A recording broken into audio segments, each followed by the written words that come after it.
the cow that cried story. It's a beautiful story. Because one day this guy came in to my meditation class.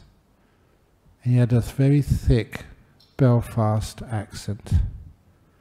I didn't ask him what side he was on, Protestant or Catholic. But you could see just how big he was and how many scars he had on him.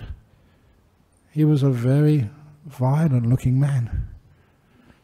And then he said, he started swearing at me. God's own effing truth, he used to kept on saying. That he was first stabbed when he was 6 years of age. I remember he's saying this, wow.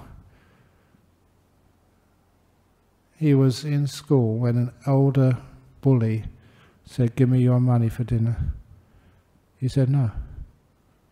The bully didn't ask twice, just took out a knife and stabbed him in the arm. And with blood pouring out from the wound, he ran out of the schoolyard in Belfast, in a poor part of Belfast, to his father's house, just round the corner. Not a house, but just his small tenements. His father was poor, out of work. Daddy, I'm bleeding. A 6-year-old. And what did Daddy do? Daddy didn't even bind the wound up. He just went to the kitchen, took out a knife, and told his son to go and stab the boy back. That's God's own effing truth, said this man. I always remember those words. Please excuse me for even intimating them. But you can understand just how he was brought up. And he confessed he had murdered human beings. Now he was in jail. And in Carnet Prison Farm, his job was to be the one who slaughtered the cows. They had a slaughterhouse there. And apparently he said that many of those prisoners would fight for that job. To me it was a stupid way of trying to rehabilitate prisoners, give them the job to slaughter animals. But anyway, he's described what it was like. These very strong stainless steel bars, just they were narrowing like a funnel, because whatever animal was being slaughtered that day, they would know what was going to happen. They'd try and escape, but they couldn't. And they were funneled in until they got just to one animal at a time. And he stood on this little platform above with the electric stun gun. One shot to stun, because they didn't stay still, they were moving. 2 shots would kill. And when that happened, that's how they killed the animals. Bang, bang. And this day, one of the cows came in, different than any other cow he'd ever seen. Instead of struggling, this cow came in silently and just positioned itself voluntarily in the correct place and lifted up its head and stared at its executioner, this prisoner. And he said, God's own effing truth, this was happening. He didn't know what to do. The eyes of the cow were staring at the eyes of this very violent man. And he said that in those situations you're so confused, time doesn't have much meaning and just seconds tick by. But then what he did notice in one of the eyes of the cow, water started to well up above the lower eyelid. And so much water welled up, it overflowed the eyelid and started trickling down the cow's cheek. The cow didn't move. And the prisoner couldn't move either. He couldn't pull the gun. And he noticed the same happened in the second eye. Liquid welled up until that overflowed the eyelid. That cow was crying. And this was a very violent man. He threw down the gun. He swore again. That effing cow is not dying. He couldn't pull it. And he said to me with a big smile and grin on his face, "I'm a vegetarian now," he said. I remember him saying that. Just the cow that cried had changed this very violent man's life, had touched him deep and changed him. That's the power of kindness. The power of punishment, putting yourself in jail for a while, doesn't really help much at all. Punishment, guilt, self-punishment is nowhere near as powerful as kindness. That's one of the reasons why we try to be as kind as possible to everybody who comes into this room. And with that kindness, that heals so many people. Kindfulness is not just a magic word. It's actually a thing which you can give to people. And, oh my goodness, all those years given kindfulness to any diseases in my own body or diseases in other people's bodies. That kindness is so immense. If you've got a pain somewhere, you give it incredible kindness.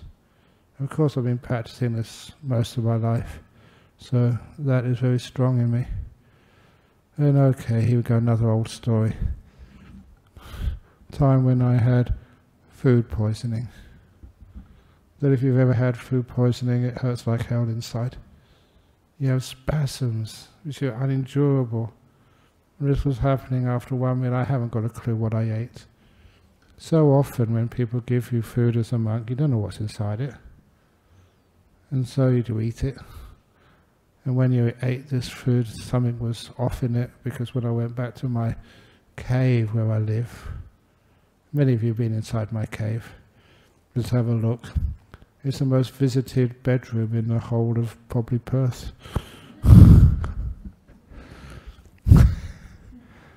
But anyway, this particular time, after a little while, the tummy ache was getting so strong, he started getting the cramps. Much louder than that. It was automatic.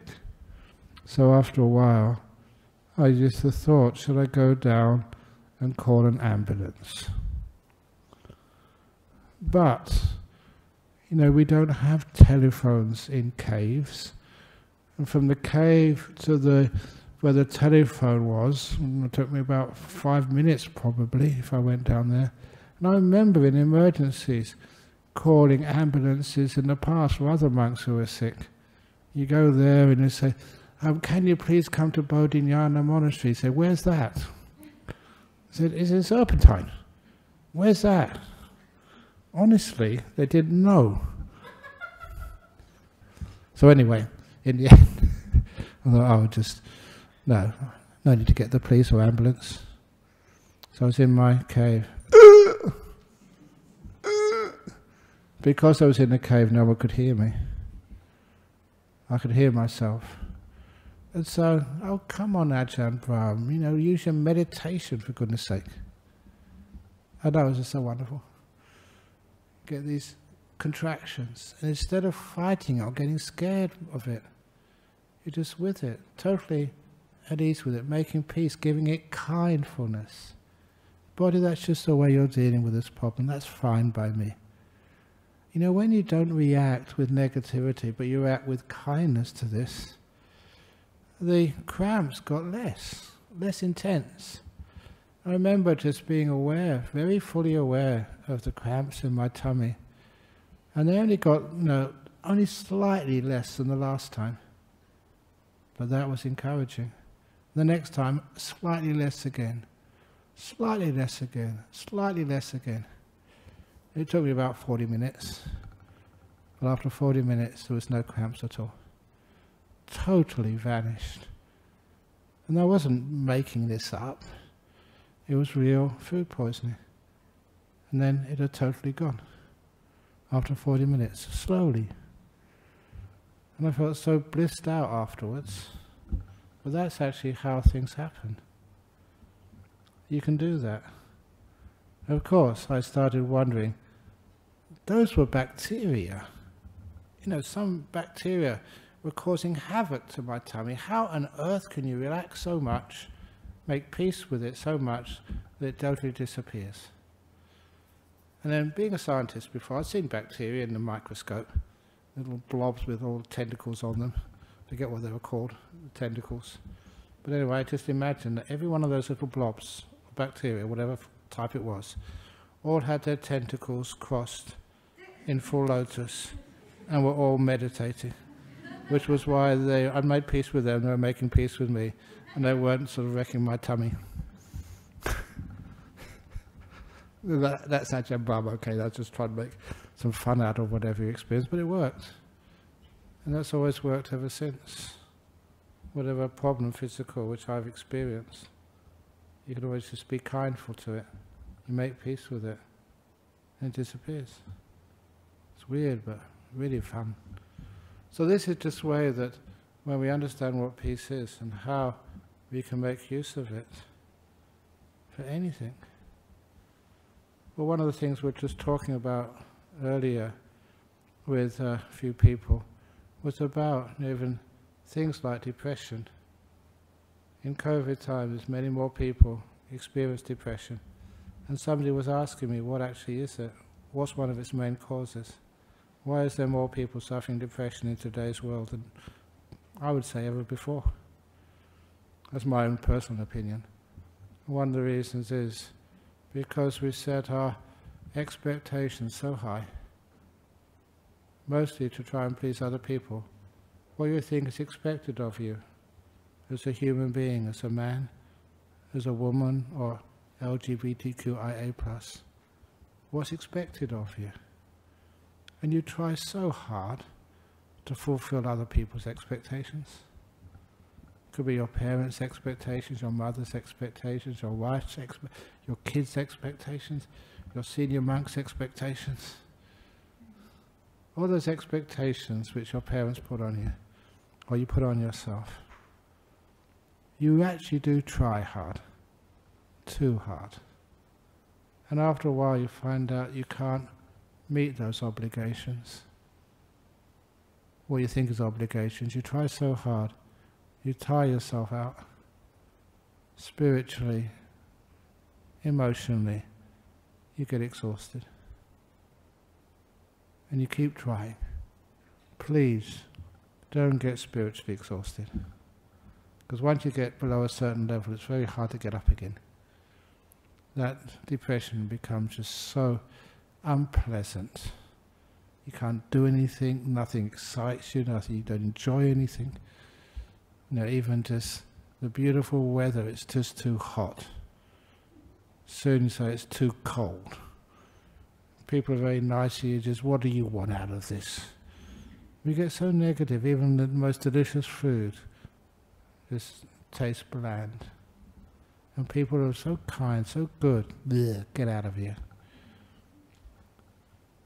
One of the nicest things to overcome depression is don't fight. Make peace with how you feel. Be kindful to it.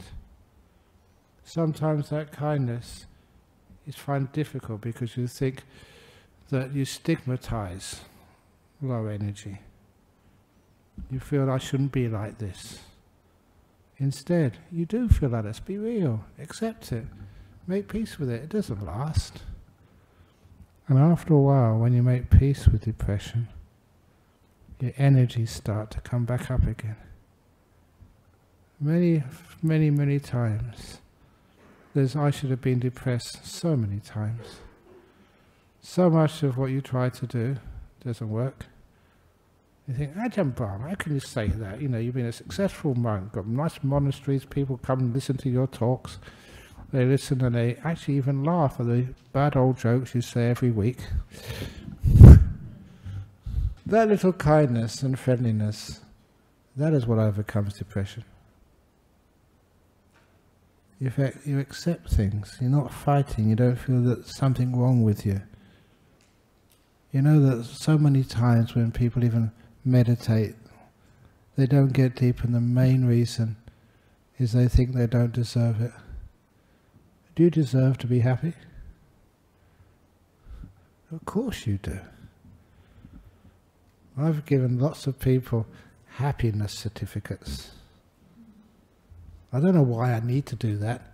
I get them a nice certificate and I just write on there, I hereby grant Hok Chin, our president, permission to be happy for any reason or no reason at all for the rest of your life. Signed, Ajahn Brahm, your spiritual director.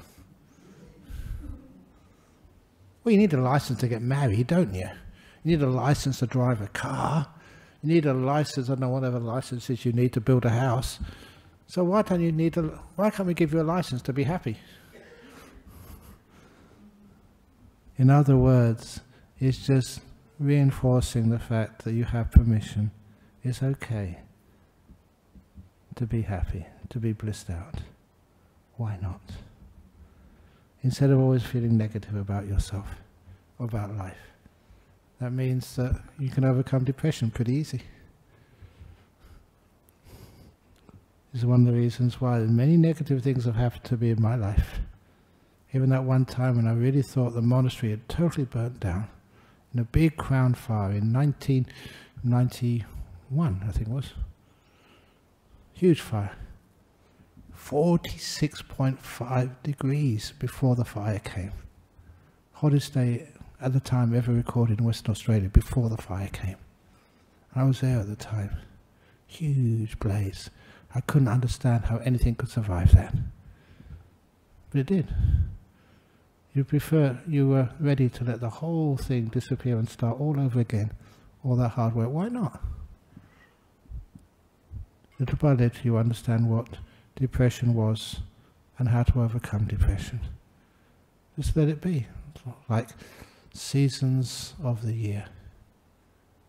And little by little you didn't get depressed anymore. It's a wonderful way of dealing with life. Have you ever suffered from depression? Are you suffering from depression now? Why? Lower your expectations and give yourself more freedoms. Don't stigmatize yourself. Learn how to appreciate the wonderful things we already have. You've got a Buddhist society where you're welcome no matter who you are. Where you don't have to pay anything. Isn't that wonderful? Many things in life people have to pay for. This place, years and years and years ago, there's many stories like this. This time, I can tell by the accent, it was a Polish lady called. Said, are you giving a meditation talk tonight? I said, yeah. She said, how much do you charge? I said, nothing. She replied, well, you can't be any good then. So I never say that anymore. Another lady called, teaching meditation tonight. He said, yes. How much do you have to pay to get in? I said, you don't pay anything to get in. You don't understand. How many dollars and cents do you have to pay to get in? Say nothing. And there was this wonderful pause, which I always remember. Well, what do you get out of it then? And honestly, the answer is I get happiness. That's what I get out of this. Joy. Giving to others. Helping in whichever way you can is one of the best medicines to overcome depression. Giving, caring, serving. And also telling jokes and letting people or hearing people laugh at them. I can't still believe why you keep laughing, but thank you for doing that. Okay, so that's enough for this evening.